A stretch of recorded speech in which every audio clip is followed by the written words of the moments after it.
జై శ్రీకృష్ణ. అందరికీ నమస్కారం. ఈరోజు వైశాఖ పౌర్ణమి, పైగా సోమవారం. పరమ పవిత్రమైనటువంటి ఈ రోజున భక్తి శ్రద్ధలతో ఈ కథను ఆలకించండి. నారద మహాముని అంబరీష మహారాజుతో ఇలా చెప్తున్నాడు. అంబరీష మహారాజా విను. విష్ణు ప్రీతి అయినటువంటి ఈ మాసం మాధవ మాసమని, వైశాఖ మాసమని అంటారు. ఈ వైశాఖ మాసంతో సమానమైనటువంటి మాసం లేదు. కృతయుగం అంతటి ఉత్తమైనటువంటి యుగము లేదు. జలదానంతో సమానమైనటువంటి దానం లేదు. వ్యవసాయం చేయడం వలన వచ్చేటటువంటి ధనానికి సాటి అయినటువంటి ధనం లేదు. జీవించటం వలన వచ్చేటటువంటి లాభానికి సమానమైనటువంటి లాభం లేదు. కాబట్టి నిరహారంగా చేసినటువంటి తపమును మించినటువంటి తపము లేదు. దానం చేయడం వలన వచ్చేటటువంటి సుఖానికి సాటైనటువంటి సుఖము లేదు. ఈ మాటలు విన్నటువంటి అంబరీష మహారాజు నారద మహామునికి నమస్కరించి, మహర్షి, ఈ యొక్క వైశాఖ మాసం విశిష్టత గురించి మరికొంత వివరంగా నాకు తెలియజేయమని అడుగుతాడు. అప్పుడు నారద మహాముని ఈ విషయం గురించి మరికొంత దీర్ఘంగా, ఓ రాజా, ఈ యొక్క వైశాఖ మాసమున మార్గాయాసమున దప్పికపడిన వారికి నీటిని ఇయ్యని వారు పశుపక్షాది జన్మములు పొందుతారు. ఈ విషయమే ఒక బ్రాహ్మణుడికి పూర్వం జరిగినటువంటి సంవాదం గురించి వివరిస్తాను, విను అంటూ ఈ విధంగా తెలియపరుస్తాడు. ఓ రాజా, పూర్వం ఇక్ష్వాకు రాజవంశమున హేమాంగుడు అనేటటువంటి ఒక రాజు ఉన్నాడు. అతను గోదానములు అనేకం చేశాడు. భూమి యందు రేణువులను లెక్కించుట, నీటి బొట్టులను గణించుట, ఆకాశమునందలి నక్షత్రాలన్నీ కూడా లెక్కించుట ఎంత కష్టమో, ఆ రాజు చేసినటువంటి గోదానాలను లెక్కించడం కూడా అంత కష్టం. అనేక యజ్ఞాలను చేశాడు. గోదానం, భూదానం, తిలదానం, ఇలా మున్నగు దానాలను కూడా లెక్కింపరాని అంత సంఖ్యలో చేసి చాలామంది బ్రాహ్మణులను సంతోషపరిచాడు. అయితే అతను చెయ్యనటువంటి దానమే లేదని ప్రసిద్ధి పొందాడు. అందరికీ కూడా సులభంగా దొరికేది జలం. అది దైవదత్తం, అందరికీ కూడా సులభదాయకం. మరి అలాంటి జలాన్ని దానమిచ్చుట చాలా వ్యర్థం కదా అని భావించి అతను జలదానం మాత్రం అస్సలు చేయలేదు. ఇక బ్రహ్మపుత్రుడైనటువంటి వశిష్ఠుడు ఆ మహారాజుకు గురువు, అలాగే పురోహితుడు. అతడు జలదానం చేయమని చెప్పి ఎన్నోసార్లు ఆ రాజుకు చెప్పాడు. నీరు అమూల్యమైనది, అట్టి దానిని దానమిస్తే విలువైనటువంటి ఫలితం ఎలా వస్తుంది అని చెప్పి ఎప్పుడూ కూడా ఆ రాజు జలదానం చేయలేదు. ఎవరికీ కూడా సులభం కాని దానిని దానమిచ్చినటువంటి పుణ్యం కలుగుతుందని చెప్పి అట్టి వస్తువులను మాత్రమే దానమిచ్చాడు. అలాగే ఎవరును గౌరవింపరానటువంటి వాటిని ఆదరించుటయే మంచిదని చెప్పి అంగవైకల్యం ఉన్నటువంటి బ్రాహ్మణులను, దరిద్రులను, ఆచారహీనులను ఆదరించి ఎన్నో గౌరవాలను పొందాడు. ఆచారవంతులను, పండితులను, సద్బ్రాహ్మణులను ఆదరింపలేదు, గౌరవింపలేదు. అందరూ కూడా ప్రసిద్ధులను, ఉత్తములను మాత్రమే గౌరవిస్తే అనాథులను, విద్యాహీనులైనటువంటి బ్రాహ్మణులకు, దరిద్రులకు ఆదరణ ఎవరు ఇస్తారు చెప్పండి? కాబట్టి నేను అలాంటి వారినే గౌరవిస్తానని చెప్పి అలాంటి వారిని మాత్రమే ఆ రాజు గౌరవించేవాడు, ఆదరించేవాడు. ఈ విధంగా అపాత్రులకు మాత్రమే దానాలు ఇచ్చేవాడు. ఇట్టి దోషం వలన ఆ రాజు ఒకప్పుడు జలదానం చేయకపోవడం వలన చాతక పక్షిగా ముమ్మారు జన్మించాడు. ఒక జన్మలో గద్దగాను, కుక్కగా 7 మార్లు జన్మించాడు. ఆ తరువాత మిథిలా దేశమును పాలించు శృతకీర్తి మహారాజు గృహమున గోడపై ఉండేటటువంటి బల్లిగా జన్మించాడు. ఆ తరువాత కీటకములుగా భక్షిస్తూ బల్లి అయి హేమాంగద మహారాజు జీవనం గడుపుతూ ఉన్నాడు. ఈ విధంగా 80 సంవత్సరాల కాలం గడిచిపోతుంది. మిథిలాదేశరాజు గృహమున శృతదేవ మహాముని ప్రయాణంచే అలసిపోయి మధ్యాహ్న కాలమున అక్కడకు వస్తాడు. మహారాజు అయినటువంటి శృతకీర్తి ఆ మునిని చూసి సంబరంతో ఆ మునికి ఎదురు వెళ్ళి సగౌరవంగా ఇంటిలోకి తీసుకుని వస్తాడు. అతన్ని పూజించి అతని పాదాలను కడిగి ఆ నీటిని తన తలపై చల్లుకుంటాడు. అలా చల్లుకొనుటలో తలపై చల్లుకున్నటువంటి నీటి తుంపరలు కొన్ని ఎగిరి గోడ మీద ఉన్నటువంటి ఆ బల్లిపై దైవీకంగా పడతాయి. ఆ పవిత్ర జలస్పర్శ కలగగానే ఆ బల్లికి పూర్వజన్మ శృతి కలిగి తన దోషం తెలుసుకునొచ్చి పశ్చాత్తాపం కలుగుతుంది. నన్ను రక్షించండి, నన్ను రక్షించండి అంటూ మానవుడి వలె ఆ మునిని ప్రార్థిస్తుంది. అప్పుడు ఆ ముని బల్లి మాటలకు విస్మయపడి, ఓ బల్లి, నీవు ఎందుకు ఇలా దుఃఖిస్తున్నావు? నీవసలు ఏ పని చేసి ఈ విధంగా బల్లి జన్మ ఎత్తావు? ఈ విధంగా ఎందుకు అరుస్తున్నావు? నీవు దేవజాతీయుడవా, రాజువా, బ్రాహ్మణుడివా? అసలు నువ్వెవరువు? నీకు ఈ దశ ఎలా వచ్చింది చెప్పు, నేను నీకు తప్పకుండా సహాయం చేస్తానని చెప్పి ప్రశ్నిస్తాడు. శృతదేవుని మాటలు విన్నటువంటి బల్లి రూపంలో ఉన్నటువంటి హేమాంగద మహారాజు, ఓ మహాత్మా, నేను ఇక్ష్వాకు కులమును జన్మించినటువంటి హేమాంగద మహారాజును, వేదశాస్త్ర విశారదుడు, భూమి యందలు ఉన్నటువంటి రేణువులు ఎన్ని ఉంటాయో, నీటి యందు జలబిందువులు ఎన్ని ఉన్నాయో, ఆకాశమును ఎన్ని నక్షత్రాలున్నాయో అన్ని గోవులను అసంఖ్యాకంగా దానం చేశాను. అన్ని యజ్ఞాలను చేశాను. చెరువులు మున్నగు వాటిని తవ్వించాను. సర్వ విధములైనటువంటి దానాలు చేశాను. చెరువులతో పాటు ఎన్నో రకాలుగా ప్రజలందరికీ కూడా త్రాగేందుకు నీటిని కూడా ఉపయోగించే విధంగా వారికి అన్ని విధాలుగా దానం చేశాను. సర్వ విధములైనటువంటి దానాలు చేశాను. ధర్మంగా రాజ్యాన్ని పరిపాలించాను. నేను ఎన్ని సత్కర్మలను చేసినా కానీ ముమ్మారు చాతక పక్షిగాను, గద్దగాను, 7 మార్లు కుక్కగాను, ప్రస్తుతం బల్లిగా జన్మించాను. ఈ మహారాజు నీ పాదాలను కడిగినటువంటి పవిత్ర జలాన్ని తనపై చల్లుకుంటూ ఉండగా కొన్ని నీటి తుంపరులు నాపై పడి నాకు పూర్వజన్మ స్మరణం కలిగింది. నా పాపభారం తగ్గించండి అని చెప్పి ఈ విధంగా ఆ బల్లిగా ఉన్నటువంటి ఆ మహారాజు ప్రార్థిస్తాడు. అలాగే దయ ఉంచి నాకు ఈ జన్మలు కలిగేందుకు కారణం ఏమిటి, అసలు నేను చేసినటువంటి పాపం ఏమిటి, ఆ పాపం పోయేందుకు నేనేం చేయాలో చెప్పండి ప్రభు అంటూ ప్రార్థిస్తాడు. శృతదేవ మహాముని హేమాంగదుని మాటలను విని తన దివ్య దృష్టితో పరిశీలించి ఇలా పలుకుతాడు. రాజా, నీవు శ్రీ మహావిష్ణువుకు ప్రియమైనటువంటి వైశాఖ మాసమున జలమును ఎవ్వరికీ కూడా దానంగా ఇవ్వలేదు.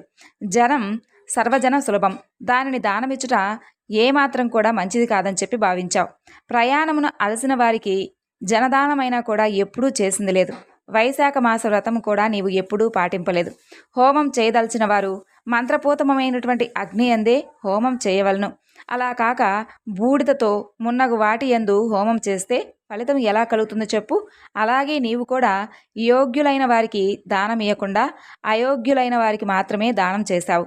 అపాత్రులకు ఎన్ని దానం ఇచ్చినా కూడా ప్రయోజనం లేదు కదా. వైశాఖ మాస వ్రతం నీవు అస్సలు చేయలేదు, జలదానం చేయలేదు. అలాగే ఎంత ఏపుగా పెరిగినా కానీ సుగంధాది గుణములున్నటువంటి ముళ్ళు కలిగినటువంటి వృక్షం ఎవ్వరూ కూడా తాకరు. అట్టి వృక్షం వలన ప్రయోజనం కూడా లేదు. వృక్షాలలో రావి చెట్టు ప్రశస్తమైనది, అందువలన నది పూజార్హమైనది. తులసితో పాటు ఎంతో పవిత్రమైనది. అట్టి రావి చెట్టును, తులసిని వదలకుండా ఎవరైతే పూజిస్తారో వారికి ఎంతటి పుణ్యమైతే కలుగుతుందో, అట్టి పూజల వలన ఎంత ఫలితం ఉంటుందో నీకు కూడా తెలుసు కదా. కాబట్టి అనాథలు, అంగవైకల్యం కలవారు దయ చూపించడం మంచిదే. వారిపై దయను చూపించట ధర్మం. కానీ వారు మాన్యులు, పూజ్యులు కారు. అట్టి వారిని పూజించుట ఫలదాయకం అస్సలు కాదు. వారిపై దయా జాలి చూపించవచ్చు, కానీ వారిని గౌరవింపరాదు. తపము, జ్ఞానము, వేదశాస్త్ర పాండిత్యము, సజ్జనత్వము కలిగిన వారు శ్రీ మహావిష్ణు స్వరూపులని నీకు తెలియదా? అట్టి వారినే పూజించాలి. వీరిలో జ్ఞానవంతులు శ్రీ మహావిష్ణువుకు ఎంతో ఇష్టమైనవారు. అట్టి వారిని పూజిస్తే తనను పూజించినట్లుగా భావించి శ్రీహరి ఎన్నో వరాలనిస్తాడు. కాబట్టి జ్ఞానులైన వారు సర్వాధికులు, సర్వోన్నతులు. అట్టి వారిని గౌరవింపకపోవడం, వారిని నీవు దూషించడం శ్రీ మహావిష్ణువుకు అవమానం జరిగినట్లే. ఈ విధంగా చేయడం వలన ఇహలోకమున పరలోకమున దుఃఖం కలిగిస్తాడు స్వామి. మానవుడు పురుషార్థాలను సాధింపవలననేటటువంటి కోరికతో జ్ఞానుల సేవ, వారిని గౌరవించటం ముఖ్య కారణమని చెప్పి తెలుసుకోవాలి. జ్ఞానులు కానివారు, అందులు, ప్రజ్ఞాజ్ఞాన నేత్రము లేనివారు అట్టి అందులను ఎంతమందిని పూజించినా కానీ ఫలితం ఉండదు. ఓ హేమాంగద మహారాజా, నీవు వైశాఖ మాస వ్రతం ఆచరింపలేదు, జలదానం చేయలేదు, జ్ఞానులైన వారిని సేవింపలేదు. కాబట్టి నీకు ఇలాంటి దుర్గతి కలిగింది. నీకు ఈ వైశాఖ మాస వ్రతం ఆచరించి నేను సంపాదించినటువంటి పుణ్యాన్ని కొంతనిస్తాను. దీనివలన నీకు ఈ దుర్దశ పూర్తిగా తొలగిపోయి భవిష్యత్ వర్తమాన కాలంలో నీ పాపాలన్నింటినీ కూడా తొలగించుకొని విజయసిద్ధిని పొందుతావు అని పలికి శృతదేవ మహాముని నీటిని స్పృశించి బల్లి రూపంలో ఉన్నటువంటి హేమాంగద మహారాజుకు తాను చేసినటువంటి వైశాఖ మాస వ్రతంలో కొన్ని దినముల పుణ్యాన్ని దారపోస్తాడు. ఆ పుణ్యఫలాన్ని పొందినటువంటి హేమాంగద మహారాజు బల్లి రూపాన్ని విడిచి దివ్య రూపాన్ని పొందుతాడు. శృతకీర్తి మహారాజుకు అలాగే శృతదేవ మహామునికి నమస్కరిస్తాడు. వారి అనుజ్ఞతో శ్రీహరి పంపినటువంటి దివ్య విమానం ఎక్కి పుణ్యలోకాలకు వెళ్ళిపోతాడు. దేవతలందరూ కూడా హేమాంగదుని అదృష్టానికి చూసి ఎంతో మెచ్చుకుంటారు. హేమాంగదుడు కూడా పుణ్యలోకాలలో 10,000 సంవత్సరాలు ఉంటాడు. దివ్యలోక భోగాలను అనుభవిస్తాడు. ఆ తరువాత ఇక్ష్వాకు కులమున మహారాజుగా మరలా జన్మిస్తాడు. 7 ద్వీపాల భూమిని సజ్జనులు, జ్ఞానులు మెచ్చే విధంగా పరిపాలిస్తాడు. శ్రీ మహావిష్ణువు యొక్క అంశను పొంది ఇంద్రుడికి స్నేహితుడై ఉంటాడు. కులగురువైనటువంటి వశిష్ఠ మహాముని యొక్క ఉపదేశాన్ని పాటిస్తాడు. వైశాఖ మాస వ్రతాన్ని సంపూర్ణంగా ఆచరిస్తాడు. అందు చేయవలసినటువంటి దాన ధర్మాలను అన్నిటినీ కూడా శ్రద్ధాభక్తులతో భక్తిపూర్వకంగా చేస్తాడు. సర్వ పాపాలను పోగొట్టుకుంటాడు. దివ్య జ్ఞానం పొందుతాడు. శ్రీ మహావిష్ణువు యొక్క సాయుధ్యం పొందుతాడు. కాబట్టి వైశాఖ మాస వ్రతం సర్వపాపహరం, అనంత పుణ్యప్రదం. ప్రతి మానవుడు కూడా వైశాఖ మాస వ్రతాన్ని, వ్రతాంగములను, దాన ధర్మాలను పాటించి శ్రీహరి అనుగ్రహాన్ని పొందవలను అంటూ నారద మహాముని అంబరీష మహామునికి ఈ యొక్క వైశాఖ మాస వ్రత విశిష్టతను, అలాగే అందులో ఉన్నటువంటి కథ గురించి ఈ విధంగా వివరించి చెబుతాడు. విన్నావా రాజా? జలదానం చేయని వారు పశువులై జన్మిస్తారు, పక్షులై జన్మిస్తారు. అన్నదానం చేయని వారు పిశాచులవుతారు. అన్నదానం చేయక పిశాచత్వం పొందిన వారి కథ గురించి కూడా చెప్తాను వినంటూ శృతదేవ మహారాజుకు ఎదురుపడినటువంటి కథ గురించి ఈ విధంగా వివరిస్తాడు. పూర్వం రేవా నదీ తీరమున శృతదేవ మహారాజు యొక్క తండ్రి గారు మృతి చెంది పిశాచ రూపం పొందాడు. ఆకలి దప్పిక వలన అతను బాధపడుతూ తన మాంసాన్నే తాను తింటూ శుష్కించినటువంటి శరీరంతో నీడలేనటువంటి ఒక బూరుగ చెట్టు వద్ద నివసిస్తూ ఉన్నాడు. పూర్వం చేసినటువంటి పాపాల వలన ఆకలి దప్పికల చేత బాధపడుతూ ఉన్నటువంటి అతని కంఠమున సన్నని రంధ్రం ఏర్పడింది. అది గాయమై అతన్ని బాధిస్తూ ఉంది. దగ్గరలో ఉన్నటువంటి చెరువులో ఉన్నటువంటి చల్లని నీరు కూడా తాగగానే కాలకూటం విషం వలె అతన్ని బాధ పెడుతూ ఉంది. ఇక శృతదేవ మహారాజు గంగాయాత్ర చేయాలనేటటువంటి కోరికతో ప్రయాణం చేస్తూ చేస్తూ దైవీకముగా ఆ ప్రదేశానికి చేరుకున్నాడు. నీడలేనటువంటి బూరుగ చెట్టుపై ఉండి ఆకలి దప్పికలతో బాధపడుతూ ఉన్నటువంటి అతను తన మాంసాన్ని తాను తింటూ దుఃఖభారమును భరించలేక, కంఠబాధను అనుభవించలేక అరుస్తూ ఉన్నటువంటి ఆ పిశాచాన్ని చూసి అతను ఆశ్చర్యపడ్డాడు. ఇదేమి అద్భుతం అని చెప్పి అనుకుంటూ ఉన్నాడు. పిశాచ రూపంలో ఉన్నటువంటి అతను కూడా శృతదేవ మహారాజును చూసి అతన్ని చంపడానికి పైకి వస్తాడు. కానీ అతని ధార్మిక ప్రవర్తన బలం వలన అతని ఏమీ చేయలేకపోతాడు. ఇక వెంటనే శృతదేవ మహారాజు అతన్ని చూసి జాలిపడి, ఓయి భయపడనవసరం లేదు, నీకు నా వలన ఎలాంటి భయము ఉండదు. నీవెవరువు? నీకు ఈ విధమైనటువంటి బాధ కలిగేందుకు కారణమేమిటి? వెంటనే చెప్పు, నిన్నీ కష్టాల నుండి బయటపడవేస్తానని చెప్పి పలుకుతాడు.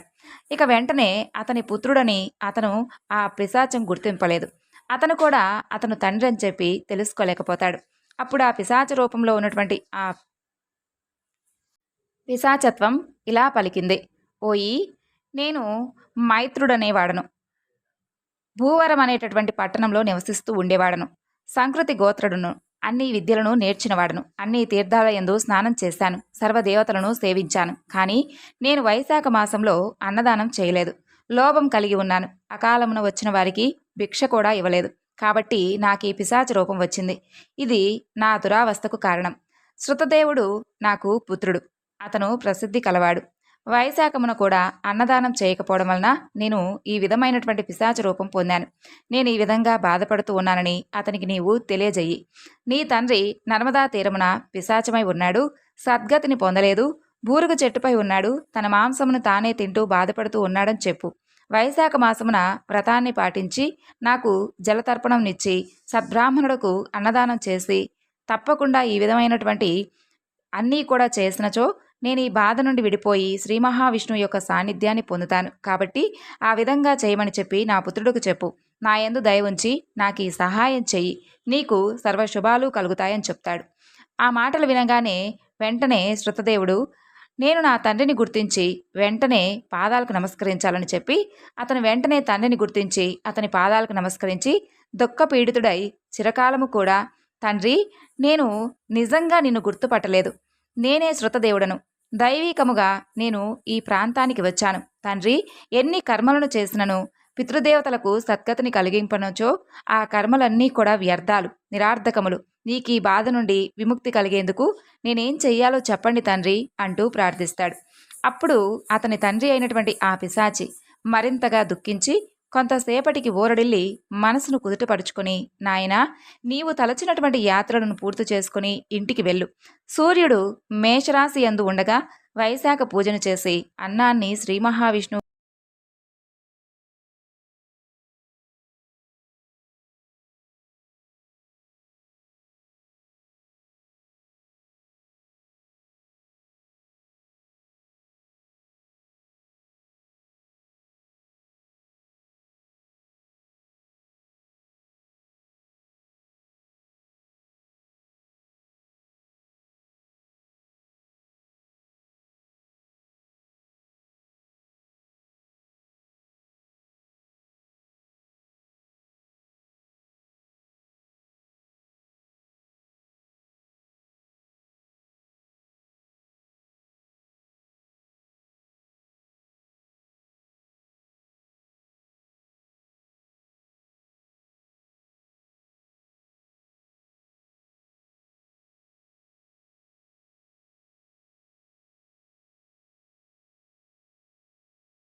పరమేశ్వరుడు ఎంతో దయామయుడు. తన భక్తులంటే స్వామికి ఎంతో ఆప్యాయత, అనురాగం. తనను నమ్మి కొలిచిన వారు ఈ 14 లోకాల్లో ఎక్కడ ఉన్నా కానీ నిత్యము కూడా కంటికి రెప్పలా కాపాడేటటువంటి అమృతమూర్తి పరమేశ్వరుడు. స్వామికి తనను కొలిచేటటువంటి భక్తుడు బీదవాడా ధనికుడా అనేటటువంటి భేదం ఉండదు. మనస్ఫూర్తిగా కొలిస్తే చాలు అనుకుంటారు. పరమేశ్వరుడు అంటేనే అమితమైనటువంటి ఐశ్వర్యాన్ని ప్రసాదించేవాడు అని అర్థం. ఈశ్వర శబ్దం సకల శుభాలకు సంకేతం. పూర్వం గోదావరి తీరంలో శివదాసుడు అనే ఒక గొప్ప శివభక్తుడు ఉండేవాడు. అతను ఎన్నో చిన్న చిన్న పనులు చేసుకుంటూ కాలం గడుపుతూ ఉండేవాడు. చిన్ననాటి నుండి శివభక్తి పరాయణుడై ఎప్పుడూ కూడా శివనామాన్నే స్మరిస్తూ ఉండేవాడు. ఏ పని చేసినా పరమేశ్వరార్పణమస్తు అంటూ ఉండేవాడు. ఆ స్వామివారి దయ వలన శివదాసుకు ఆ ఊరి జమీందారు శేషయ్య గారింట్లో గుమస్తా ఉద్యోగం దొరుకుతుంది. అందుకు శివదాసు ఎంతో సంతోషించి బ్రతికి ఉన్నంత కాలం ప్రతిరోజు కూడా క్రమం తప్పకుండా పరమేశ్వరుడికి అభిషేకం చేస్తానని చెప్పి అనుకుంటాడు. ఆ విధంగా ఆనాటి నుండి ప్రతిరోజు ఉదయమే లేచి శుభ్రంగా స్నానం చేసి తన ఇంట్లో శివలింగానికి స్వచ్ఛమైనటువంటి జలంతో అభిషేకం చేయడం ప్రారంభిస్తాడు. శివదాసు తనకు ఎన్ని పనులున్నా అభిషేకం మాత్రం మర్చిపోయాడు కాదు. ఎప్పుడైనా పనుల వలన రాత్రి నిద్రపోవడం ఆలస్యమైతే తెల్లవారుజామునే లేచి తప్పకుండా అభిషేకం చేయందే కాలు బయట పెట్టేవాడు కాదు. శరీరంలో ఎప్పుడైనా కొంచెం నలతగా ఉన్నా ఏమాత్రం లెక్క చేసేవాడు కాదు. అన్నింటికీ కూడా పరమేశ్వరుడే ఉన్నాడు అని అనేవాడు. శివదాసు యొక్క అచంచలమైనటువంటి భక్తికి పరమేశ్వరుడు ఎంతో సంతోషించి అతని జీవితం సాఫీగా సాగిపోయే విధంగా అనుగ్రహిస్తాడు. అలా రోజులు జరుగుతూ ఉండగా ఒకనాటి రాత్రి పెద్ద గాలి వర్షం వస్తుంది. రాత్రంతా కూడా కుంభవృష్టి కురుస్తూ ఉంటుంది. ఉదయానికి కూడా ఆ వర్షం తగ్గదు. శివదాసు ఆ వర్షాన్ని కూడా లెక్క చేయకుండా కోనేటికి వెళ్ళి స్వచ్ఛమైనటువంటి నీటిని తీసుకొచ్చి పరమేశ్వరుడికి అభిషేకం చేసి ఆ తరువాత నెమ్మదిగా జమీందారింటికి వెళ్తాడు. వర్షం జోరుగా పడుతూ ఉండడంతో కొంచెం ఆలస్యమవుతుంది. శివదాసును చూస్తూనే జమీందారు గట్టిగా అరుస్తూ, ఏరా, ఎందుకు ఇంత ఆలస్యమైంది? ఒకరోజు అభిషేకం చేయకపోతే మీ శివుడు ఊరుకోడా అంటూ నానా మాటలు అంటాడు. ఆ మాటలకు శివదాసు ఎంతో బాధపడతాడు. జమీందారు ఈ విధంగా శివదాసును ఎన్నో దుర్భాషలాడటం గమనించినటువంటి ఆ పరమేశ్వరుడికి విపరీతమైనటువంటి కోపం వస్తుంది. పరమేశ్వరుడు ఎంతటి భక్తవత్సలుడు అంటే తన భక్తులను ఎవరైనా కానీ పల్లెత్తు మాట అంటే స్వామి అస్సలు ఊరుకోడు. ప్రతినిత్యము కూడా తననే తలుస్తూ నిత్యము కూడా అభిషేకం నిర్వహిస్తూ ఉన్నటువంటి ఆ శివదాసును ఆ విధంగా మాటలన్నందుకు జమీందారుపై పరమేశ్వరుడికి ఆగ్రహం వేస్తుంది. ఆ విధంగా పరమేశ్వరుడి ఆగ్రహానికి లోనైనటువంటి జమీందారుకు మరునాడే తీవ్రమైనటువంటి పక్షవాతం వచ్చి మాట కూడా పడిపోతుంది. 2 రోజులకు కాళ్ళు చేతులు కూడా పడిపోయి మంచం పడతాడు. కొద్ది కాలానికి అతని ఐశ్వర్యం అంతా కూడా హరించుకుపోతుంది. అసలు ఇలా ఎందుకు జరిగిందా అనేది అతనికి అర్థం కాదు.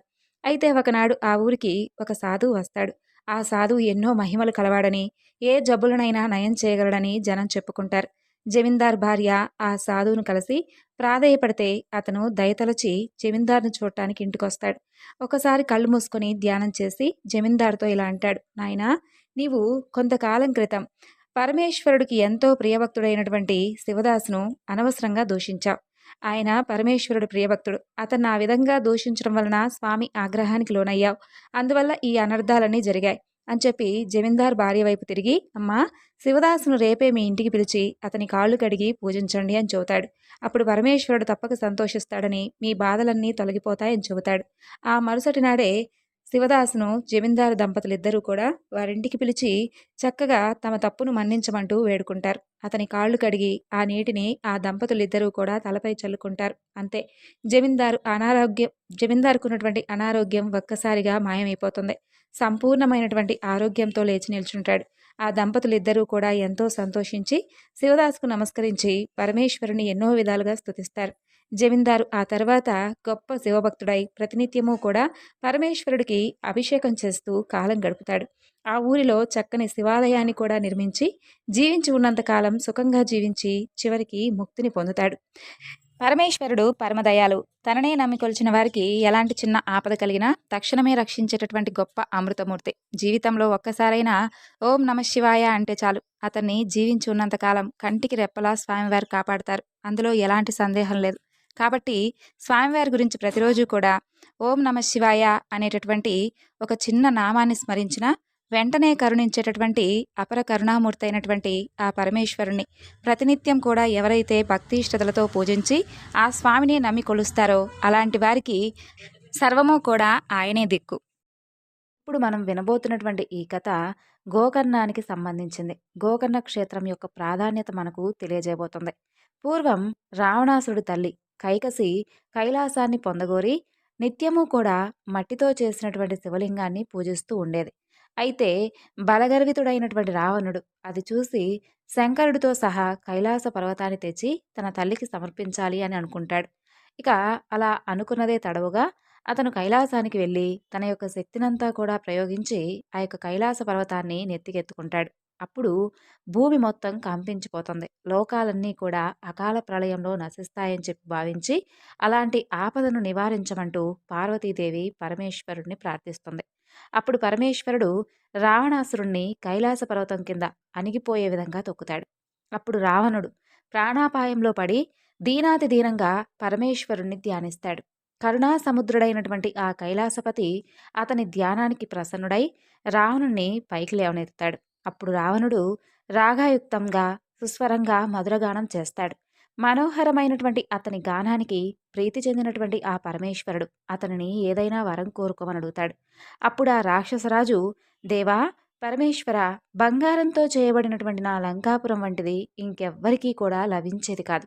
ఎందుకంటే సాక్షాత్తు లక్ష్మీదేవియే నాకు దాసి, చతుర్ముఖుడైనటువంటి బ్రహ్మ నా జ్యోతిష్కుడు, యమధర్మరాజు నా సేవకుడు, సర్వదేవతలు నా పరిచారకులు.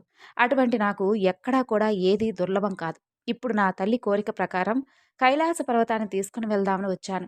శంకరా, నీవు కనుక నాకు వరం ఇవ్వాలి అని అనుకుంటే నేను ఈ కైలాసాన్ని నీతో సహా లంకకు తీసుకుని వెళ్లే విధంగా అనుగ్రహించు స్వామి అని కోరుకుంటాడు. అప్పుడు పరమేశ్వరుడు, ఓ రావణా, ఈ యొక్క కైలాస పర్వతంతో నువ్వు ఏం సాధిస్తావు చెప్పు. దానిని మించినటువంటి నా ఆత్మలింగాన్ని నీకు ప్రసాదిస్తాను. దానివలన నీవు నా అంతటి వాడివవుతావు. నీ లంకా నగరమే కైలాసం అంతటి శ్రేష్టమవుతుంది అంటూ అతనికి ఆత్మలింగాన్ని అనుగ్రహిస్తాడు. దానిని తీసుకుని సంతోషంతో రావణుడు లంకకు బయలుదేరతాడు. అయితే అదంతా చూసినటువంటి నారదుల వారు ఈ యొక్క వృత్తాంతమంతా కూడా బ్రహ్మకు, శ్రీ మహావిష్ణువుకు విన్నవిస్తాడు. ఆ ముగ్గురు కూడా పరమేశ్వరుడి దగ్గరకు వెళ్ళి, ఎంత పని చేశావు స్వామి, రావణుడికి ఆత్మలింగాన్ని ఎందుకిచ్చావు? సర్వ ప్రాణకోటికి కంటకప్రాయుడు, లోక భయంకరుడు అయినటువంటి రావణుడు నీ అంతటి వాడు కావడం తగునా అంటూ వాపోతారు. అప్పుడు పరమేశ్వరుడు అతని గానానికి పరవశించి ఆత్మలింగం ఇచ్చాను, అతను ఇంకా లంకకు కూడా చేరి ఉండడు, ఏదైనా ఉపాయాన్ని ఆలోచించు అంటూ శ్రీ మహావిష్ణువును అడుగుతాడు. అది విన్నటువంటి శ్రీహరి దుర్మార్గుణ్ణి మోసంతోనే జయించి ఎలాగైనా సరే ఆ ఆత్మలింగాన్ని చేజిక్కించుకోమంటూ నారదుణ్ణి, గణపతిని ప్రేరేపిస్తాడు. అప్పుడు దేవర్షి అయినటువంటి నారదుడు మనోవేగంతో రావణుడి వద్దకు వెళ్ళి, రావణ, ఎక్కడి నుండి వస్తున్నావు, ఎక్కడికి వెళ్తున్నావు అని అడుగుతాడు. అప్పుడు రావణుడు పరమేశ్వరుని ప్రసన్నం చేసుకొని ఆత్మలింగాన్ని పొంది తిరిగి లంకకు వెళ్తున్నానంటూ ఆ యొక్క ఆత్మలింగాన్ని చూపిస్తాడు. ఇక రావణుని మాటలతో ఏమార్చాలని నారదుల వారు, రావణ, పూర్వం ఒక భయంకరమైనటువంటి జంతువు అడవి దున్నలన్నింటినీ కూడా చంపుతూ ఉండేది. అయితే త్రిమూర్తులు దానిని వేటాడి సంహరించి దాని కొమ్ముల్లో నుండి తలా ఒక లింగాన్ని తీసుకున్నారు. ఆ లింగాలనే వారు తమ ఆత్మలింగాలుగా భావించారు. ఈ లింగం తత్సంబంధమైనదే కాబోలు. ఈ శివలింగం ఎంతో పవిత్రమైనది, సాక్షాత్తు శివ సాయుధ్యం ప్రసాదింపగలదు అంటూ దాని యొక్క ప్రభావం గురించి ఇంకాస్త వివరించబోతాడు. అప్పుడు రావణుడు, మహర్షి, దీని ప్రభావం వినడానికి నాకు ఇప్పుడు అంత తీరిక లేదు, నేను తొందరగా వెళ్ళాలి, అడ్డు తప్పుకో అంటాడు. అప్పుడు నారదుల వారు, రావణ, సంధ్యా సమయం దాటిపోతుంది, మరి నీవెలా వెళ్తావు అని అక్కడే కూర్చుంటాడు. ఇక అంతలో ఒక బ్రహ్మచారి వేషంలో గణపతి అక్కడకు వస్తాడు. అతన్ని చూసినటువంటి రావణుడు, నీవెవరవు, ఎవరు పిల్లవాడు, ఎక్కడికి వెళ్తున్నావు అంటూ అడుగుతాడు. అప్పుడు ఆ బ్రహ్మచారి, నేను ఉమాశంకరుల పుత్రుణ్ణి, నన్ను ముందుకు పోనివ్వు, ఎందుకు ఆపావు, నేను చూస్తుంటేనే నాకు చాలా భయంగా ఉంది బాబోయ్ అంటాడు. అప్పుడు రావణుడు, ఓ బ్రహ్మచారి, నేను సంధ్య వార్చుకుని వచ్చే వరకు ఇదిగో ఈ శివలింగాన్ని కనుక కాసేపు పట్టుకుంటే, నువ్వు కనుక నాకు ఈ సహాయం కనుక చేస్తే నీకు సువర్ణమయమైనటువంటి నా లంకాపట్నాన్ని చూపిస్తాను, నీకిష్టమైతే అక్కడే హాయిగా ఉండవచ్చు అంటాడు. అప్పుడు ఆ బ్రహ్మచారి, అమ్మో, ఇంత బరువైనటువంటి శివలింగాన్ని నేను ఎంతసేపని మోయగలను, అయినా రాక్షస నివాసం చేత భయంకరమైనటువంటి ఆ లంకాపురికి నేను రాను బాబోయ్ అంటాడు. అప్పుడు రావణుడు ఆ బ్రహ్మచారిని ప్రాధేయపడి పరమేశ్వరుడిచ్చినటువంటి ఆత్మలింగాన్ని అతని చేతిలో పెట్టి సంధ్యోపాసనకై సమీపంలో ఉన్నటువంటి సముద్రం వద్దకు బయలుదేరతాడు. ఇక ఆ బ్రహ్మచారి, రావణ, దీనిని కనుక నేను మోయలేనప్పుడు ఎలుగెత్తి మరీ 3 సార్లు పిలుస్తాను. అప్పుడు నీవు రాకపోతే దీనిని ఇక్కడే స్థాపిస్తాను. సరేనా?" అంటాడు. ఇక రావణుడు పక్కకు వెళ్ళినదే తడవుగా గణపతి అతన్ని 3 సార్లు వెంటనే పిలిచి, అతను రాని కారణంగా స్వర్గంలో ఉన్నటువంటి దేవతలందరూ కూడా చూస్తూ ఉండగా శ్రీహరిని ధ్యానించి ఆ యొక్క లింగాన్ని భూస్థాపితం చేస్తాడు. ఆ తరువాత రావణుడు మరలా తిరిగి వచ్చి పట్టరానంత కోపంతో ఆ లింగాన్ని పెకలించాలని చెప్పి చూస్తాడు. భూమి మొత్తం కంపిస్తుందే కానీ ఆ లింగం కొంచెం కూడా కదలలేదు. అందుకే దానికి మహాబలేశ్వర లింగం అనేటటువంటి పేరొచ్చింది. అది ఆవు చెవి ఆకారాన్ని పోలి ఉండడం వలన ఆ యొక్క క్షేత్రానికి గోకర్ణం అనేటటువంటి పేరు వచ్చింది.